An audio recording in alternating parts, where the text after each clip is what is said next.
Archaeologists were digging in a desert when they found a 7,000-year-old city hidden in the sands. On the fringes of the Egyptian desert, a team of archaeologists uncover a fascinating find buried deep beneath the sands. That turns out to be an ancient town, thought to have been lost to the world for 7,000 years. But now that the settlement has been rediscovered, what fresh secrets are waiting to be revealed about one of the planet's oldest civilizations? Ever since archaeologists first started exploring the landmarks of ancient Egypt back in the 18th century, the region has revealed a wealth of ancient treasures to curious eyes, from the awe-inspiring Great Pyramid of Giza to the allegedly cursed tomb of the boy king Tutankhamun. Furthermore, a series of excavations in the country has helped us to learn more about the people who lived there so many thousands of years ago. Before we begin, make sure to smash that like button, subscribe to our channel, and click the notification bell for more amazing videos. And although recent political troubles have dented Egypt's popularity as a tourist destination, millions of visitors still flock to cities such as Giza every year to marvel at relics from the distant past. Meanwhile, in the south of the country, archaeologists from its Ministry of Antiquities have been making further incredible discoveries. Then, on November 24, 2016, the ministry made a startling announcement. Apparently, a team had been excavating near the small town of Al Balyana, close to the River Nile. There, they stumbled on the ruins of an ancient city thought to date back as far as 5316 BC. At the site, archaeologists managed to uncover iron tools, shards of pottery, and even the remains of ancient huts. From these finds, they were able to determine that they were looking at a residential location. Perhaps most significantly, however, was the discovery of a cemetery full of elaborate graves.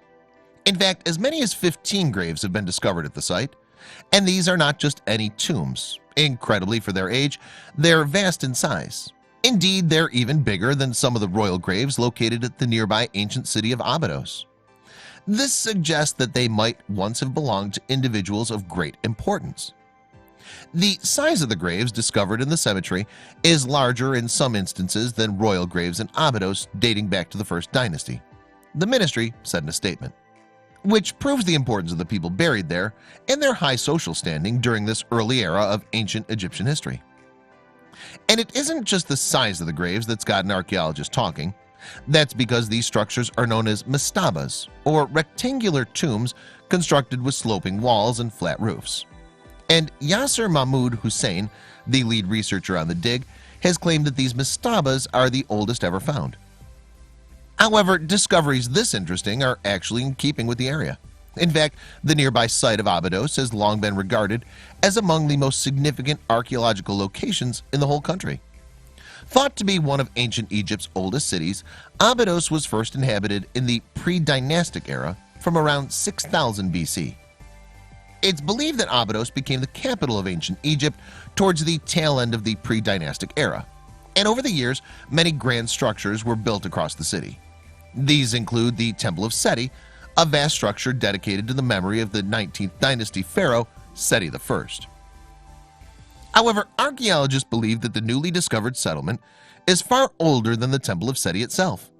In fact, evidence suggests that the uncovered graves date to as far back as the First Dynasty of Egypt, when Egypt's earliest pharaohs ruled the land. If so, that would make the mastabas about the same age as Abydos. The city in which the tombs were built, however, is likely much older still.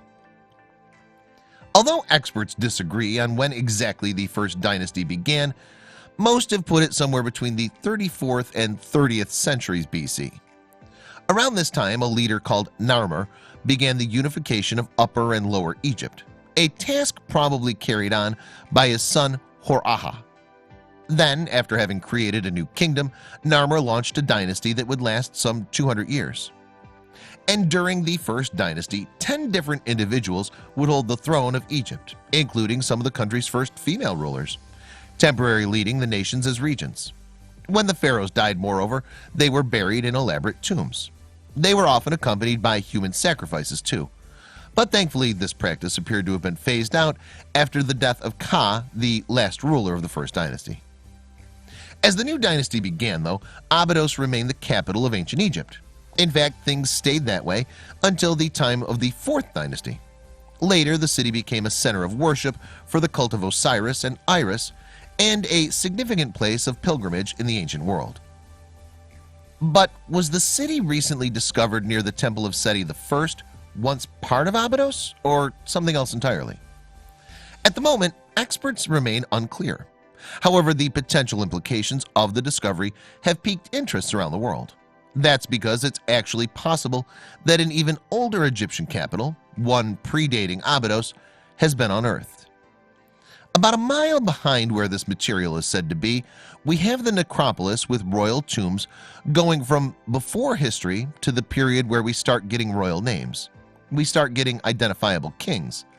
The University of Liverpool's Chris Eyre told the BBC in 2016. So this appears to be the town, the capital at the very beginning of Egyptian history. Some experts have a different theory, however. The new city may once have been home to those responsible for building the royal tombs in Abydos. In fact, one writer has proposed that the vast mastabas were built by officials who did not want their eternal resting places to pale in comparison to those they built for royals in the nearby capital. Furthermore, archaeologists have suggested that the tools and pottery fragments discovered could be relics from the same elaborate construction process. However, investigation is still very much ongoing, and experts are excited about what revelations might still come. And for those concerned about Egypt's future, the discovery couldn't have come at a better time. For a country heavily dependent on revenue for tourism, the impact of terrorism and political unrest has hit it hard. In fact, the first 3 months of 2016 saw just 1.2 million tourists visit Egypt, down by nearly half on the equivalent figure for 2015. Will this latest find help to boost Egypt's tourism at a time when the country arguably needs it the most? Only time will tell. However, there can be no doubt that Hussein and his team have stumbled across yet another fascinating slice of ancient Egypt hidden beneath the shifting sands.